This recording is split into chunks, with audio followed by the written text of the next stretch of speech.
Hi everyone, this is Jo. If you listened to our setup episode, then you have a bit of an idea about what's going on. If not, allow me to explain. Every other week we'll be releasing a gameplay episode featuring my co-hosts Iggy, Bree, and Fia in the role-playing game Monster of the Week by Michael Sands and Evil Hat Productions. And on the off weeks we'll be releasing short radio broadcast-style episodes we're calling University Atlas Radio. This is the first of the radio episodes. We'll kick it off with our first gameplay episode next week, Friday, October 1st. I hope that clears up any confusion. On to the episode!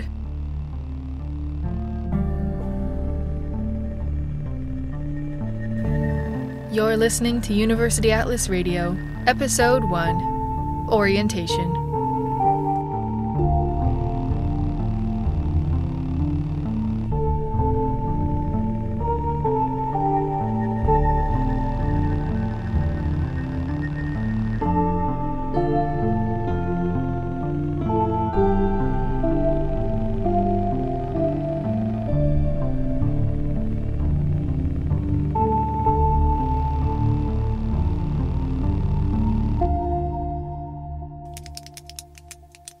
New studio. Isn't this nice? Unrelated, but I think I might have broken a toe. Yeah, I stubbed it really hard on one of those loose bricks in Rose Square. It hasn't stopped hurting. It's probably fine. Oh, you're recording. Oh. Testing. 1, 2, 3. No, don't worry about it. I'll just edit this part out later. It's a glorious summer day here in Rosemer, Washington. The temperature is a balmy 61 degrees. Tonight's forecast predicts negative chances of fog, and our EMF readings show no signs of paranormal activity. Both of those things are unusual and a bit concerning, but I'm choosing to ignore it because it's orientation weekend. I remember my own orientation. 2 days of stressed out parents, tired tour group leaders, and lukewarm breakfast eggs. I'm sure most of you have already gotten lost at least once today. I'd love to tell you it gets easier to navigate campus, but I'd be lying. And I have a very strict no-lying policy that I only break when people ask me how I'm doing. It doesn't get any easier to navigate campus, I'm afraid. I still can't find the bathrooms in any of the art buildings. And despite the name of this podcast, University Atlas, I'm afraid I'm not actually here to offer directions. In fact, I've been informed on multiple occasions by the student health counselors that I need to stop giving people advice, or at least offer a disclaimer. So, please take that into consideration when you listen to this program. I'm just here to hammer some metaphorical signs in the ground and give you permission to figure out the rest yourself. But we've got a lot to cover, so let's get into it. If you're listening to this, you're likely a first-year student here at Atlas. Or you're a lost hiker who managed to wander on the campus. If you are a lost hiker, please obtain a complimentary map at the front desk in Equinox Hall. It's the big building with the black doors in Rose Square. But if you are a new student on campus, then not only have you passed our first test, which is choosing Atlas over other inferior colleges, then this is probably the first time you've heard my sweet, sweet voice in your ears. So, allow me to introduce myself. My name is Juno Hide, I'm a third-year journalism student, and I'm the creator of University Atlas. You're probably wondering, what is University Atlas? Some call it a podcast, others call it a radio channel. The editor of the Atlas Weekly likes to call it a waste of time, but I call it your all-in-one outlet for news, information, and advice, by and for the student body of John Atlas University. I started University Atlas my first year mostly because I thought it would be fun and didn't consider the long-term consequences of starting a popular campus podcast. So, here I am. I've stuck with it this far because somebody said that I wouldn't, and spite is my biggest motivator. Despite that, the university gave me my own office and recording studio this year. It's mostly soundproof, and I don't have to record under the covers when my roommate tries to sleep anymore. By the way, Georgie, if you're listening to this, you're a real champ, and I appreciate you. And office might be an overstatement. Mrs. Kendall from the custodial staff helped me clean it out last week, and kept complaining she'd have to find somewhere new to store cleaning supplies, but happiness isn't what you're given, it's what you make for yourself. So, when life hands you a storage closet with a door that reads, "Refill toilet paper," you slap a sticker over it, and make yourself at home. This is actually my first time recording in my new studio. I'm joined by two of my friends, Kestrel Saida and Fitzgilbert Wallace. This year, they're helping me gather news stories, conduct interviews, and produce this podcast. Kestrel Saida is an English major with an emphasis on occult literature. Hey, Cassie, you want to introduce yourself? She's shaking her head. That's a negative, folks. That's alright. We'll get you on there one of these days. The other is Fitzgilbert Wallace, an undecided second year. He was supposed to be here, but I haven't actually heard from him since yesterday. Have you, Cassie? No? He's probably fine. Last year Fitz got in trouble for climbing on the roof of Essence Hall after a raccoon stole his student ID, and he was fine even though he fell off the roof into a shrub, so I'm not worried. I'm a little worried, but we should move on. University Administrations has given me a list of topics to discuss in this orientation episode.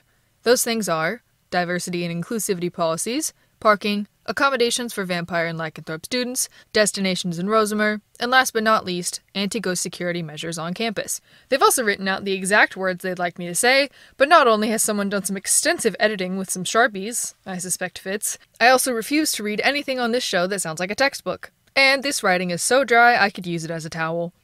I'm also going to ignore this list for a moment and talk about room selections, because, let's be honest folks, the only reason you're excited about orientation is because of the dorms. I really don't understand the people that think that living in dorms is awful. I mean, what's not to love about the community-style bathrooms and the too small staircases and the ugly fluorescent lighting? It's one big, liminal space full of students who are just like you. Young, dumb, and full of dreams that aren't yet extinguished. Dorms are a place where you learn the extent of human emotion on nearly every spectrum. By the end of the year, I can promise you'll witness at least one breakdown over homework, you'll probably cheat on your healthy eating habits by getting sour gummy worms from the vending machine at 2:30 in the morning as a reward, or you'll enter the bathrooms only to hear someone puking out their guts in the stalls. I'm speaking from experience here. If you see any of the above, mind your business. First years are required to live on campus, unless you're a transfer student, in which case you're only required if your name has an even number of letters in it. On your last day of orientation, after the roommate meet and greet, you'll be given the chance to select your dorm room. Your options are the Bricks, the Grottos, the Towers, Solstice Hall, Cecil Hall, Finch Hall, and the Ridge Twins. Everyone knows the Towers are the best dorms on campus because the Towers Commons are open all night, every night. It's for the sake of the nocturnal student body, but really everyone benefits. The Towers are also one of the only dorms that aren't substance-free, so stoners, alcoholics, you know who you are. The Ridge Twins are a community-style hall near the art buildings, and so, you might imagine, every year it fills up with art students. The buildings are also covered in this thick creeping vine. It's so thick it actually covers some of the windows. Last year, the university had the vines removed, and there was a student protest that lasted 4 whole days. We really shouldn't have bothered. The vines grew back within the week. If you're an athlete, or you keep lying to yourself that college is finally the time that you're going to get in shape, then you want to live in either the Grottos or Finch Hall. Those dorms are in North Campus, just a short jaunt from the arena gym, the football and soccer fields, and, of course, Great Grow. I don't go up there much, but y'all seem to be having fun. Keep throwing those ragers, and we'll keep coming. Cecil Hall is the newest and the nicest of the dorms. The rooms are small, but they've actually got hot water most of the time, and ovens with stovetops that light, so you can make all the late-night mac and cheese your heart desires. The Bricks are located in Southwest Campus, across the river from the Falls Apartments. The Echo Commons have the best view of any dining hall. It's situated right above the scenic Saskett River, but the panini press has been broken since last winter and still isn't fixed, so personally I'm not sure it's worth it. Solstice Hall is the last of the dorms. It's joined to Equinox Hall, and it's reserved for the honor students. I've never been in there, so I can't tell you what it's like. You'll have to ask an honor student, if you can find one. I'm not actually sure they exist. I'd also like to talk about the fog. Every year, dozens of students get lost on campus due to our ever-present little cloud blanket, so I feel the need to address it. I promise it's not actually as creepy as it sounds. If you see ominous figures lurking in the murky distance, just do what I do and tell yourself it's a statue from the Greek sculpture students on display, and... Oh. Cassie's telling me we don't have Greek sculpture students or even a Greek sculpture class. The sculpting professors all quit a few years ago because their sculptures kept running away. Cassie, I think we should edit this part out. Really, the fog's nothing to worry about. You'll get used to it, and the sensation of being constantly moist. Unless you have a sweating problem, in which case you're probably already used to it. But good news! Nobody's gonna be able to tell that you're sweating anymore. And there's lots of benefits to the fog. For one, it keeps our vampire students from severe sunburning. It also looks cool. That's about it. Up next is... parking. I really don't see why we have to explain this every year to the new class. It's really not that complicated. The south parking lot is by the north tower. The north parking lot is behind Heim Hall, which is in the south campus.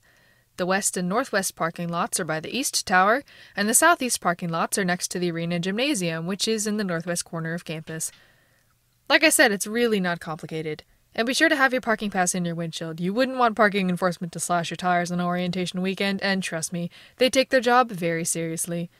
It also says here there's limited free parking available in the central parking lot. Oh, that's nice. It's a shame we don't actually have a central parking lot.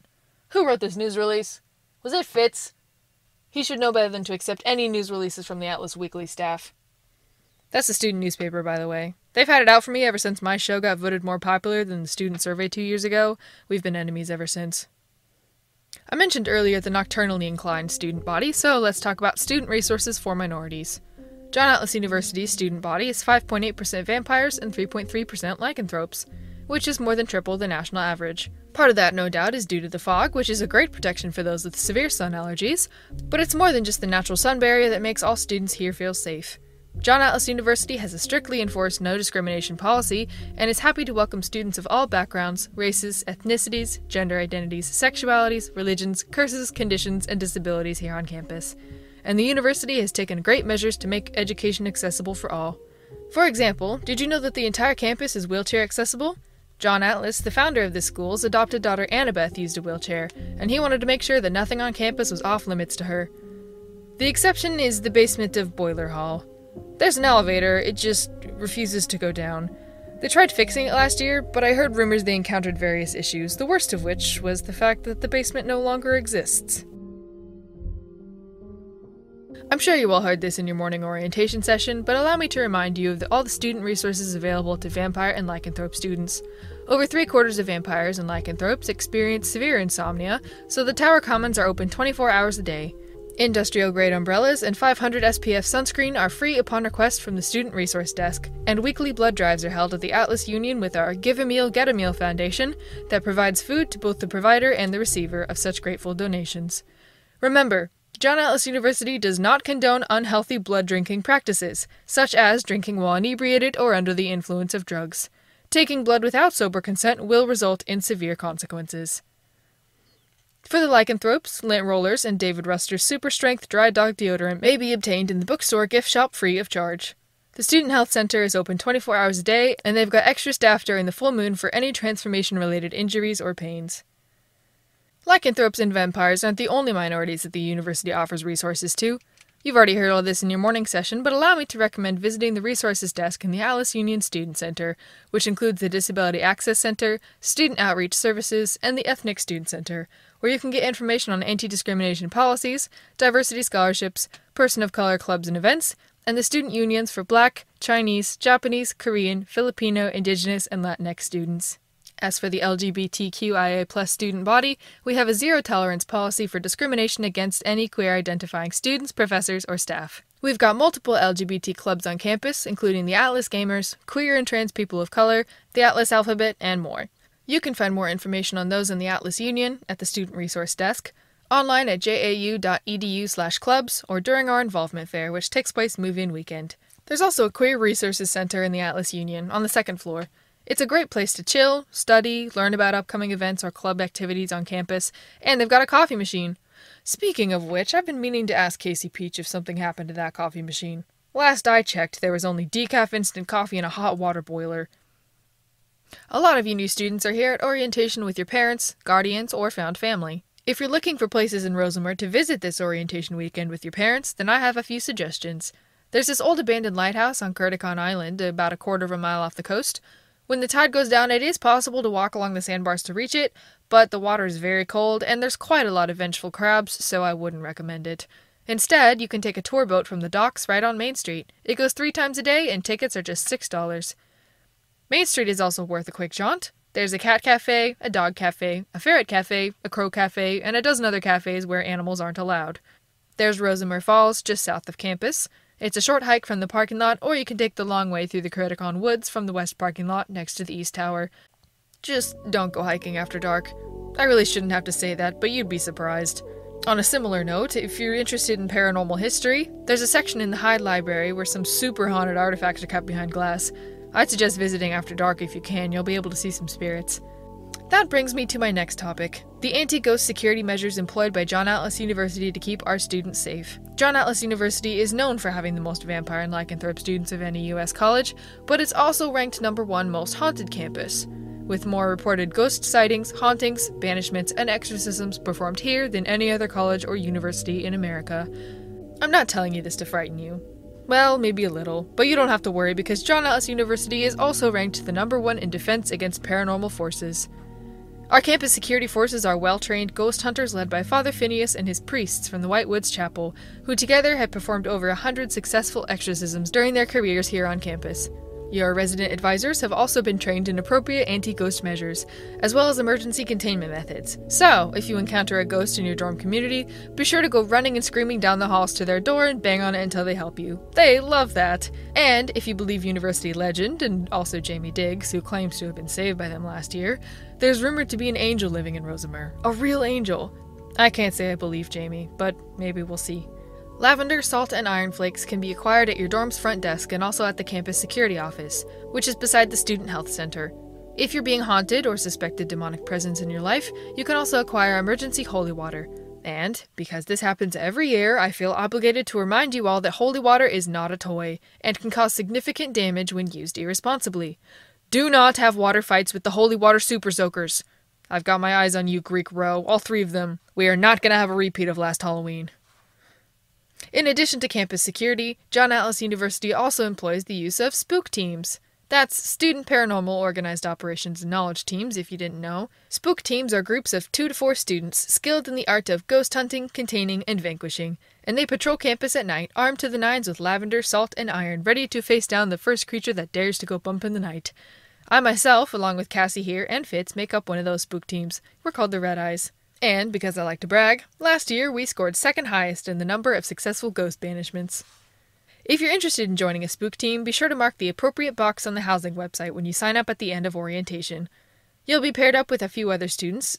No, unfortunately, you can't request friends. Teams are chosen by our psychic staff, and tryouts are the first week before quarter starts.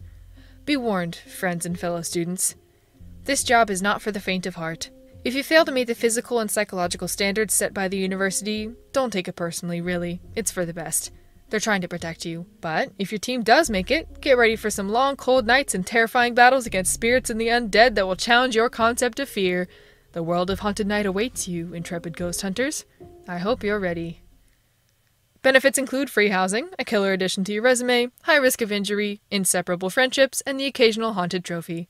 If ghost hunting's not your thing, there are other jobs available for students on campus, such as working the dining halls or one of the several on-campus restaurants, like the Bitchin' Bagels in the Atlas Union or That Hits the Spot Smoothies in the gym foyer. You can also apply to be an RA or a TA after your first year. Well, we've reached the end of the list of things university wanted me to cover, so I'll wrap this up so you can get back to your orientation. If you're listening to this after lunch, there's a session on financial aid at 4 p.m. in Benally Hall, and after dinner, there's a game night for students, hosted by the RAs of the Grotto dorm community, and you don't want to miss it. They've got a trivia contest, a 5-square tournament, and a knife-throwing competition, and the winners get a $7.50 coupon to the bookstore. I'd like to thank you for listening, fellow students. I hope this hasn't been too overwhelming.